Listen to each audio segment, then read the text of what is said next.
नमस्कार, स्वागत छ फोकस न्यूजमा। म डेभिड पाण्डे।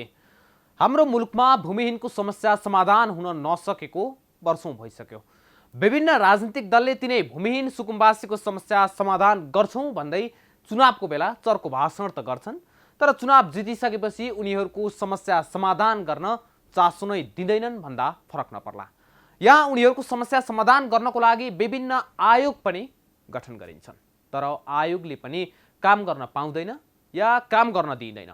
यसको राजनीतिक कारण छुट्टै छ, जसका कारण भूमिहीनको लाल पूर्जा पाउने सपनामाथि तिनै राजनीतिक दलले नै कुठाराघात गरिदिन्छन्।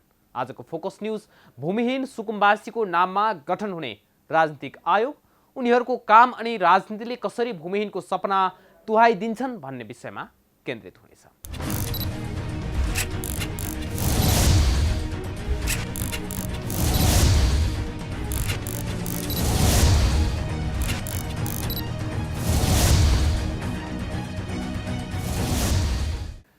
भूमि अधिकारबाट वञ्चितहरूलाई अधिकार दिलाउनु सरकारको कर्तव्य हो।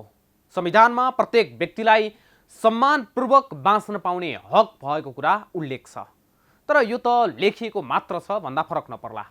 भूमिहीन सुकुम्बासीहरूले जुनसुकै सरकार आए पनि कहिल्यै न्याय पाउन सकेनन्। यो वर्गलाई हरेक राजनीतिक दलहरूले भोट बैंकको राजनीतिको रूपमा प्रयोग मात्र गरिरहे। सबै राजनीतिक दलको घोषणापत्र र चुनावी एजेन्डामा भूमिहीन सुकुम्बासीको समस्या समाधानलाई प्रमुख एजेन्डा बनाइन्छ र उनीहरू चुनावको बेलामा मात्रै सबै दलका प्रिय हुन्छन्, किनकि चुनावमा गरिब होस् या धनी दुवैबाट प्राप्त हुने एक भोट न हो जसको मूल्य बराबर छ। चुनाव सकिन्छ, भूमिहीन र सुकुम्बासीको मुद्दा पनि किनारा लाग्छ। हेरौँ यो रिपोर्ट।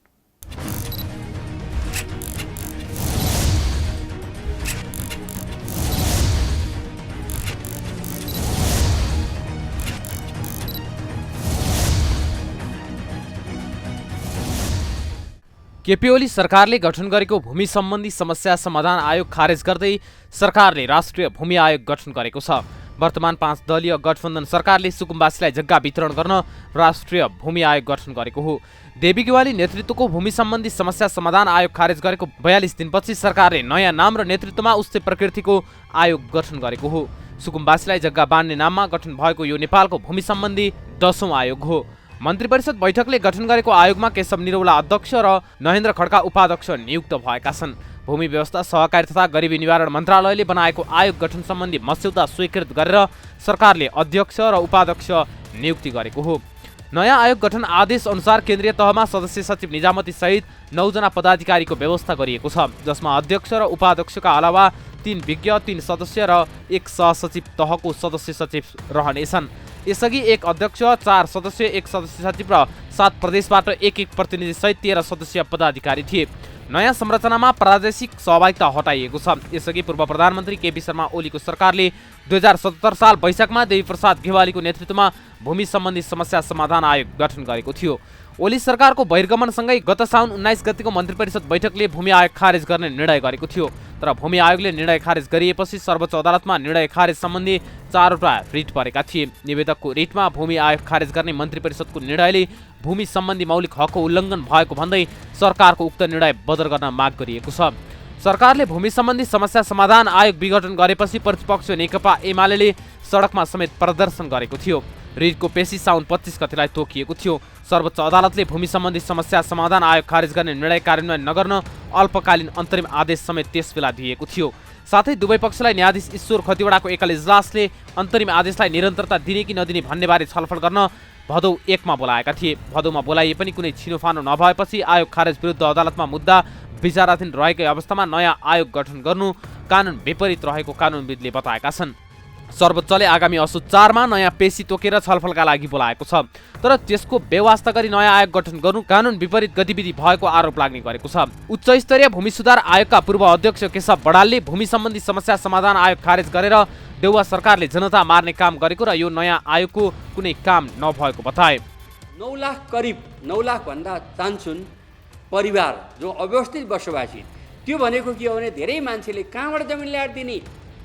केही समय पहिले अलिकति चाहिँ आफूलाई व्रत जान्ने हो भन्ने एकजना नेता नाउँ किन लिनु, नलिँदाखेरि पनि उहाँको इज्जत जाला हैन। अप्पर हाउसको एउटा बैठकमा चाहिँ यो भूमिहीन किसानको समस्या जग्गा दिएर पार लाग्दैन भनेर चाहिँ बोल्नुभयो।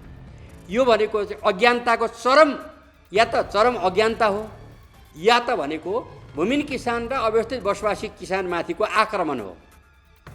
त्यस्ता बोल्नेहरू र यो विघटन गर्नेहरू भनेका चाहिँ त्यो 11-12 लाख परिवारका चाहिँ बैरी हुन् भन्ने कुरा चाहिँ म किटानी साथ भन्न चाहन्छु। किनभने यो देश जनताको जनतालाई शोषण गर्नेको मात्रै होइन र यो जनतालाई शोषण गरेर पदमा पुग्नेहरूले यसको समस्या राम्रोसँग बुझेनन्।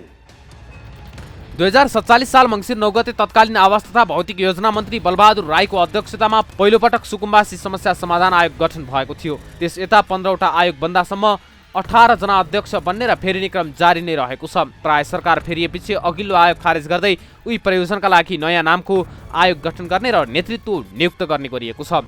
30 वर्षको अवधिमा 1700 कार्यकर्ताले आयोगमा भर्ती पाउँदा 15 लाख परिवार अझै भूमिहीन नै रहेका छन्। गेवाली नेतृत्वको अघिल्लो आयोगले भूमिहीन तथा सुकुम्बासीका लागि 15,000 लाल पूर्जा बाँड्ने तयारी गरेको थियो। तेह्रथुम, दाङको बबई, पाल्पाको रामपुर, झापाको कन्काई लगायत ठाउँमा जग्गाको वितरणको सूचना प्रकाशित गर्ने तयारी आयोगले गरिरहेको थियो। सुकुम्बासी र अव्यवस्थित बसोबासीलाई जग्गा दिने सम्बन्धमा स्थानीय तहसँग समन्वय गरेर काम गरेको थियो।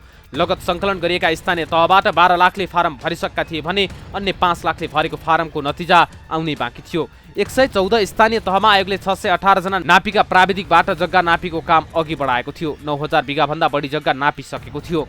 साउन मसान्तभित्र 15,000, भदौ मसान्तभित्र 35,000 र असोज मसान्तभित्र 50,000 गरेर असोजसम्ममा 1 लाख लाल पूर्जा बाँड्ने आयोगको तयारी थियो। 2,47,960 सुकुम्बासी र 9,32,801 अव्यवस्थित बसोबासीको आयोगले पहिचान गरेको थियो। त्यसमा केही सङ्ख्या थपिने आकलन गरिएको थियो।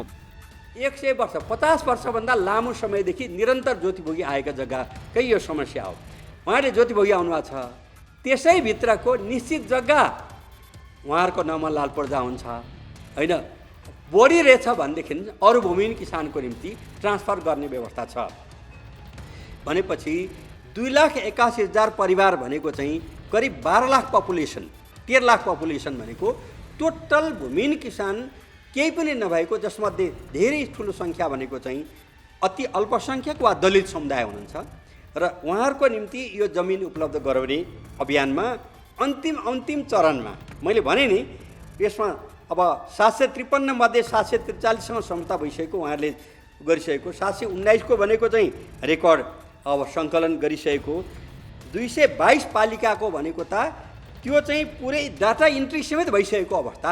अर्थात् धान रोप्नु हो तपाईँले, धान मुखमा बाला मुखमुख आएको छ, त्यो बेलामा असिनाले धुलो पिठो पारे जस्तै अहिलेको यो कम्फर्टेबल सरकारले होइन, कन्फर्टेबल सरकारले त्यसलाई विघटन गर्यो। 743 स्थानीय तह मार्फत भूमिहीन दलित सुकुम्बासी र अव्यवस्थित बसोबासीलाई पहिचान गरी लगत सङ्कलन प्रमाणीकरण र नापी गरिरहेको आयोगलाई मन्त्री परिषदको वर्तमान सरकारले खारेज गरिदिएको छ। सरकारले 2049 सालदेखि सुकुम्बासीको नाममा जग्गा वितरण गर्दै आएको भए पनि उनीहरूको सङ्ख्या भने घटेको छैन। हालसम्म गठन भएका मध्ये 6वटा आयोगले 1,54,857 जनालाई जग्गा वितरण गरेको तथ्याङ्क छ। लाल पूर्जा वितरणको चरणमा प्रवेश गरेको आयोगलाई विघटनले राज्यको करोडौँ रुपियाँ पानीमा बगेको छ। यो कार्यका लागि आयोगले मात्रै 21 करोड 27 लाख रुपियाँ खर्च गरेको छ। यसबाहेक पालिकाहरूका तर्फबाट मात्रै 1 अरबभन्दा बढी खर्च भइसकेको प्रारम्भिक तथ्याङ्क रहेको छ। तर नवगठित राष्ट्रिय भूमि आयोगका उपाध्यक्ष नहेन्द्र खड्काले आयोग एकपक्षीय नभई निष्पक्ष रूपमा गरिब, असहाय भूमिहीन र सुकुम्बासीका लागि जग्गा वितरण गर्ने बताए।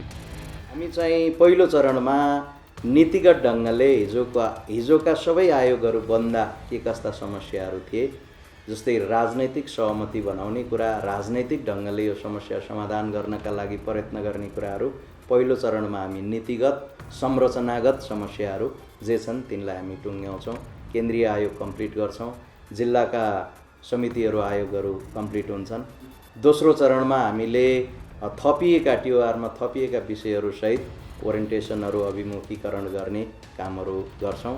तेस्रो चरणमा सूचना प्रक्रिया र लगत सङ्कलनको प्रक्रिया हामी अगाडि बढ्छौँ र चौथो उसमा त्यसको प्राविधिक तयारीको चरण, नापीको कुराहरू, मुचुल्काको कुराहरू, त्यसलाई प्रमाणीकरण गर्ने कुराहरू, को वास्तविक हो को होइन, कैयौँ यहाँ चाहिँ वास्तविक सुकुम्बासीहरू छुटेको, वास्तविक सुकुम्बासीहरूलाई त्यहाँ विश्वासै नभएको, भरै नभएको, निवेदन नदिएको कुरा पनि आएको छ भने निवेदन कम पर्छन् कि भनेर फर्जी मान्छेहरूले निवेदन हालेको कुरा पनि आएको छ। त्यसो भएको हुनाले ती कुराहरूलाई प्रमाणीकरण गर्ने र चौथो चरणमा चाहिँ तपाईँको लाल पूर्जा प्रदान गर्ने काम गर्छौँ। सरकार फेरिसँगै बारम्बार आयोग बनाउने अनि प्रगति शून्यमा झर्ने काम यसपालि पनि दोहोरिएको छ। स्थानीय पालिकाको बोर्ड निर्णय बमोजिम सिफारिस भएर आयोगलाई प्राप्त भएको निवेदन मध्ये चालु महिनाभित्रै 15,000 जनाले जग्गाको लाल पूर्जा पाउने तयारीमा रहेको अवस्थामा नयाँ आयोग गठन गर्नु कति उचित भन्ने पनि प्रश्न उब्जिएको छ। तर ओली सरकारले गठन गरेको आयोगले केवल कार्यकर्ता भर्ती केन्द्र मात्रै बनाएकाले निष्पक्ष नहुने भएपछि नयाँ आयोग गठन गरिएको आयोगका उपाध्यक्ष खड्काले बताए। यदि त्यो आयोगले चाहेको भए, सरकारले चाहेको भए भूमि समस्या समाधान गर्न सक्थ्यो। सरकारको चाहना भूमि समस्या समाधान गर्ने, सुकुम्बासीहरूलाई जमिन दिने, दलित भूमिहीन किसानहरूलाई जमिन दिने भन्दा पनि आफ्ना कार्यकर्तालाई, आफ्ना पनि एउटा गुटका कार्यकर्तालाई जागिर दिने कुरामा केन्द्रित भएको हुनाले गएको 16 महिनासम्म काम गरेको भने पनि त्यसले केही पनि काम गर्न सकेन। त्यो सबै चिज हेर्दा अहिलेसम्म कुनै पनि चिजहरू देखिन लाग्ने, देखाउन योग्य कामहरू छैन। यस्तो किन भयो भनेपछि भूमिसँग नजोडिएका, किसानको समस्यासँग नजोडिएका मानिसहरूलाई आयोगमा लैयो। त्यसैले यस्तो आयोगले काम गर्दैन भन्ने स्थिति बनेपछि नयाँ सरकारले एकपक्षीय भूमिको समस्या एकपक्षीय समस्या पनि होइन, यो बहुपक्षीय सर्वपक्षीय समस्या हो। यसलाई बहुपक्षीय ढङ्गले, सहभागितामूलक ढङ्गले बनाउनुपर्छ। यसमा धेरैभन्दा धेरै किसानहरू, किसान सङ्गठन, भूमि अधिकारको आन्दोलन, भूमि सुधारको आन्दोलनमा लागेका मानिसहरू, सुकुम्बासीहरूको नेतृत्वलाई स्थापित गर्नुपर्छ भन्ने मान्यताका आधारमा र अघिल्लो आयोगले नसमेटेका थुप्रै विषयहरूलाई समेट्दै नयाँ आयोग गठन भएको छ। यसरी सरकार फेरिसँगै फेरिने आयोगकै कारण अहिलेसम्म पनि वास्तविक सुकुम्बासीहरू पीडित बनिरहेकै छन्। तर सरकारमा आउनेका लागि भने आयोगहरू कार्यकर्ता भर्ती केन्द्र बाहेक अरू बन्न सकेका छैनन्।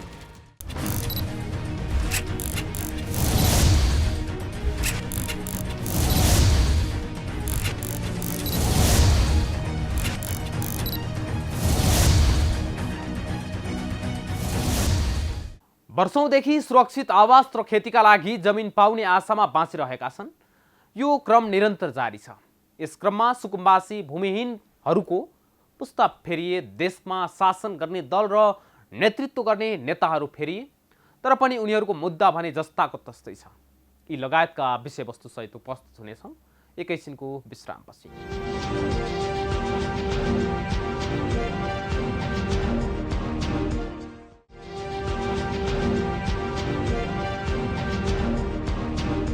विश्रामपछि स्वागत छ फोकस न्यूजमा। आज हामी भूमिहीन सुकुम्बासीको वर्षौंदेखिको समस्याको विषयमा केन्द्रित छौँ। विगतमा धेरै आयोगहरू बने र सरकार परिवर्तनसँगै यी आयोगहरू खारेज हुँदै गए। ती आयोगहरू बनेपछि भूमिहीन सुकुम्बासीहरूले निवेदन पेश गर्ने काम गरे, केही पूर्जा वितरणको काम पनि भयो, तर खास समस्याको समाधान भने हुन सकेन। अहिले फेरि गठबन्धन सरकारले आयोग गठन त गर्यो, तर काम गरेर भूमिहीनलाई न्याय दिलाउन चुनौती भने धेरै छन्। हेरौँ यो रिपोर्ट।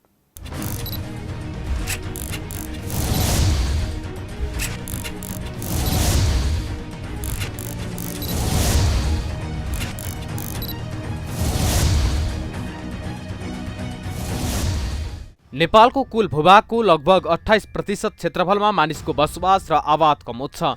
यसमध्ये करिब 75% जमिनको कित्ता अनुसारको अभिलेख सरकारी रेकर्डमा छ। आबादी क्षेत्रको बाँकी 25% जग्गामा लामो समयदेखि नागरिकको बसोबास एवं आबाद भए पनि सो क्षेत्रको नाप नक्सा र दर्ता श्रेष्ठता कायम छैन। यसो हुँदा नागरिकले आफूले लामो समयदेखि आबाद कमोत गरेको, बसोबास गरी आएको जग्गा भएर पनि सुरक्षाको अनुभूति गर्न सकेका छैनन्। जग्गा धनी प्रमाण पूर्जाको अभावमा त्यसको प्रयोगबाट हुन सक्ने सम्भावित आर्थिक लाभहरू लिन सकिने अवसरबाट वञ्चित हुनु परेको छ।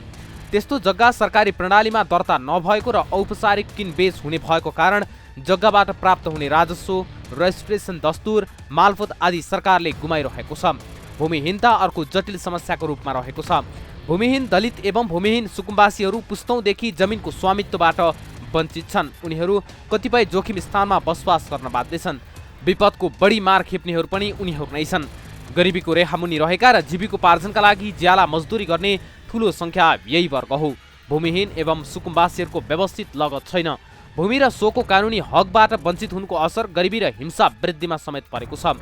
भूमिहीन दलित, भूमिहीन सुकुम्बासी, अव्यवस्थित बसोबासी लगायतको सामाजिक न्याय र जीवनस्तर सुधारका लागि भूमिको समन्यायिक वितरण र दिगो व्यवस्थापन जरुरी छ। यो भूमि नागरिकको खाना, आवास र स्वतन्त्रता जस्ता मौलिक अधिकार सुनिश्चितताको आधार हो। भूमि तहका नागरिकलाई लोकतन्त्रको अनुभूति गराउनुका साथै देशको समग्र आर्थिक तथा सामाजिक उन्नतिका लागि पनि लामो समयदेखिको भूमि सम्बन्धी समस्या निरूपण हुन आवश्यक छ। तर सरकार फेरि यससँगै आयोग बन्छन्, फेरिन्छन्। सुकुम्बासीका समस्या जिउका त्यौं। यसैसँग सम्बन्धित रहेर हामीले भूमि अधिकारकर्मी जगत देउचासँग छोटो कुराकानी गरेका छौँ। यो समस्यालाई समाधान गर्नेतिर जाने भन्दा पनि यसबाट जस कसले लिने भन्ने कुरा हाबी भएको कारणले गर्दाखेरि खास भूमिहीन सुकुम्बासीहरूले चाहिँ जहिले पनि निराश हुनुपर्ने अवस्था चाहिँ आइरहेको देखिन्छ र अब यसको लागि पहिलेको भन्दा केही प्रगतिहरू त हुँदै आएको छ। जस्तो के भने 46 साल पछाडि जति पनि आयोगहरू बने त्यो आयोगहरू बन्दाखेरि खालि एउटा गठन आदेश ल्याएर मात्रै यति जग्गा दिने, यसरी काम गर्ने, यो टिमले काम गर्ने भन्ने खालको संरचनाहरू ल्याइयो। अब योभन्दा अगाडि जुन भूमि सम्बन्धी समस्या समाधान आयोग बन्यो त्यसले चाहिँ भनौँ न भूमिहीनलाई जग्गा दिने कुरा, अवैध बसोबासीलाई व्यवस्थापन गर्ने कुरा चाहिँ कानुनमै व्यवस्था गरेर अनि नियमावलीमा चाहिँ कति जग्गा दिने भन्ने कुराहरू ल्याएर एक किसिमले व्यवस्थित तरिकाबाट काम अगाडि बढाएको थियो। त्यो पनि अब सरकार विघटन भए पछाडि फेरि अब आयोग पनि विघटन भयो होइन। अब अहिले नयाँ आयोग फेरि बनेको छ भन्ने सुनेको छु। अब सायद फेरि अर्को सरकार आएपछि फेरि यो आयोग विघटन गर्ने होला। यो विडम्बना चाहिँ देखिरहेको छ अहिले खास। जस्तै अब विभिन्न आयोगहरू 46 सालदेखि यता करिब 14-15वटा आयोगहरू बने अनि ती आयोगहरूले फेरि जति काम गर्छन् एउटा आयोग बनिसकेपछि अर्कोले त्यसलाई निरन्तरता कन्टिन्युटी दिन नसक्ने। त्यो कारणले गर्दाखेरि सुकुम्बासीहरू चाहिँ सधैँभरि अथवा भूमिहीनहरू सधैँभरि पीडित नै हुने, यतापट्टि आयोग गठन भएर राज्यको ठुलो रकमहरू त्यतापट्टि खर्च हुने गरेको देखिन्छ। मलाई पनि अहिले म योभन्दा अघिल्लो आयोगमा 15-16 महिना काम गरेको हिसाबले पीडा हुने कुरा चाहिँ के हुन्छ भन्दाखेरि अब हामी त विघटन हुन्छौँ, अर्को काम गरौँला, अर्को आउलान् होइन। त्यो खासै ठुलो कुरा भएन। तर एउटा यसपालि चाहिँ जग्गा प्राप्त गर्छु कि म भनेर बसिरहेका मान्छेहरू तपाईँको चाहिँ 10औँ वर्ष, 15औँ वर्ष, 20औँ वर्ष, 30औँ वर्ष भइसक्यो। उहाँहरू चाहिँ अब योभन्दा अघिल्लो तालिक हामीले काम गर्दाखेरि पनि उहाँहरूलाई विश्वासै पनि लाग्न छोडिसकेको थियो। अब निवेदन दियो, त्यस पछाडि गएर चाहिँ नि फेरि हुँदैन, निवेदन दियो फेरि हुँदैन होइन। अब प्रत्येक तालले आउँदाखेरि अब हामीले पनि भन्यौँ, हाम्रो अध्यक्षज्यूले पनि भन्नुभयो, अरू सरकारले पनि भन्छ हामी यसपालि चाहिँ यो काम गर्छौँ भनेर भनिरहेको पनि छौँ। योको अध्यक्षज्यूले पनि फेरि म गर्छु भनेर भन्नुभयो होइन। अब पीडा हुने कारण चाहिँ के भने त्यो समाधान नहुने भए पछाडि त विभिन्न जे कारण दिए पनि अब समाधान त भएन। अब मैले हेर्दाखेरि चाहिँ के देखिन्छ भन्दाखेरि यसपालि पहिलेको आयोगहरूले काम गर्दाखेरि म उहाँहरूलाई दोष दिन चाहन्न, तर त्यतिखेरको प्रविधि पनि त्यस्तै थियो। 46 साल पछाडि काम गर्दाखेरि बढी चाहिँ तपाईँको एउटा हातले लेखेर निवेदन दिने अथवा एउटा फारम भरेर निवेदन दिने, त्यो पनि जिल्ला स्तरमा गएर निवेदन दिनुपर्ने। अनि निवेदन दिइसके पछाडि त्यसलाई हामीले एउटा कम्प्युटरीकृत गर्न पनि नसक्ने र सरकारले के भने आयोग गठन गरिदिने, त्यस पछाडि गएर चाहिँ त्यसलाई चाहिने जुन स्रोत, साधन, जनशक्ति चाहिँ नदिने। अनि अब एउटा आयोगको अध्यक्ष अथवा आयोगको सचिव उहाँहरू चाहिँ बढी एउटा एक किसिमले भन्नुहुन्छ भने जनतासँग नजिक हुनुहुन्छ, यो मुद्दा पनि बुझेको हुनुहुन्छ, तर उहाँहरूलाई एकदम टेक्निकल प्राविधिकगत ज्ञान त कम छ होइन। उहाँहरू आफैले गर्ने कुरा पनि आएन। अनि धेरै समय चाहिँ निवेदनहरू चाङ लाग्ने, बोरामा राख्ने, त्यस पछाडि गएर सर्टेन समय पछाडि त्यो नष्ट भएर जाने, यस्तो अवस्थाबाट गुज्रियो। विभिन्न आयोगहरू बन्छन्, त्यसपछि उनीहरूले चाहिँ काम पनि अब केही हदसम्म हजुरले भने जस्तै कामहरू विभिन्न कामहरू भइरहेछन् भन्नुहुन्छ।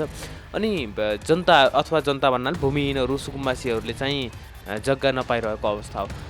आयोगका पदाधिकारीले चाहेर पनि त्यो दिन सक्दैनन्, राजनीतिक दबाब हुन्छ अथवा उनीहरू चाहिँ आफ्नो आयोगको आयु लम्बी रहोस् भन्ने चाहन्छ। हामीलाई चाहिँ अब मैले त्यहाँ खास 46 साल पछाडिका सबै आयोगको मैले गठन आदेश पनि राम्रोसँग समीक्षा गरेको छु।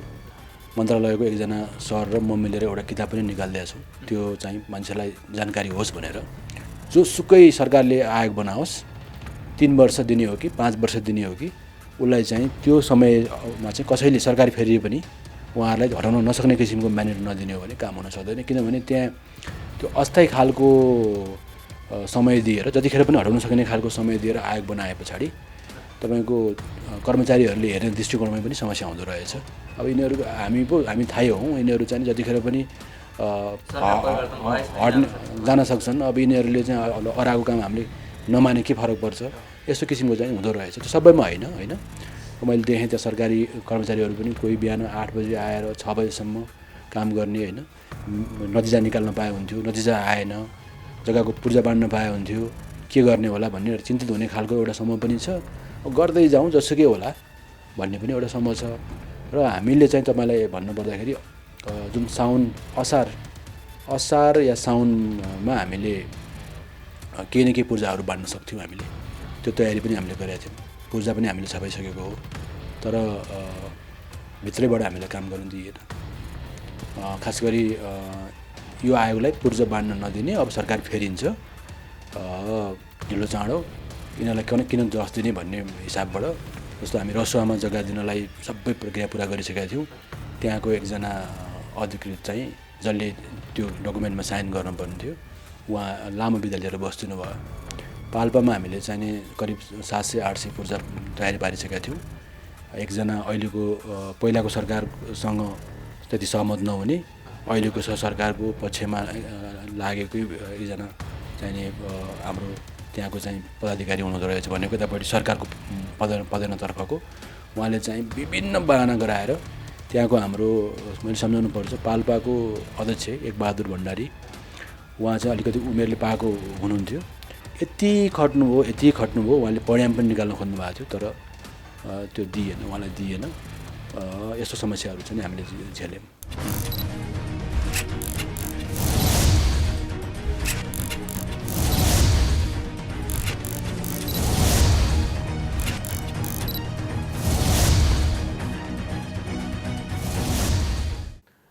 नेपालीमा एउटा उखान छ, अचानकको पीडा खुकुरीलाई के थाहा। त्यस्तै जसको सुरक्षित बास छ र खान लगाउन दुःख छैन, उनीहरूलाई भूमिहीन सुकुम्बासीको दुःखको महसुस कमै होला। तराईका दलितहरू, खास गरी राम, चमार, डोम, हलखुर लगायतका समुदायले 2 धुर जग्गामा बस्दै आएका छन्। हुने खानेहरूको लागि एउटा शौचालय पनि बनाउन नपुग्ने जग्गामा एउटा परिवार कसरी पुस्तौँदेखि बसोबास गर्दै आएका छन्। कहिले यी परिवारका बारेमा राजनीतिक दलको बैठक र सदनमा छलफल भएको छ? आखिर किन यी विषयले ठाउँ पाउँदैनन्? आखिर समाज, राज्य र सरकार हुने खाले वर्गको हित र स्वार्थमै घुमिरहने त रहेछ भन्ने कुरा यो उदाहरणले पुष्टि गर्छ। सरकार सबै नागरिकको अभिभावक हो, त्यसैले सरकारले साँच्चीकै अभिभावक भएको महसुस गराओस्। हवस् त, आजको लागि फोकस न्युज यति नै। अर्को नयाँ श्रृङ्खलामा नयाँ विषयवस्तुसहित उपस्थित हुनेछौँ। तबसम्मका लागि म सहित सम्पूर्ण टिमलाई बिदा दिनुहोस्। नमस्कार।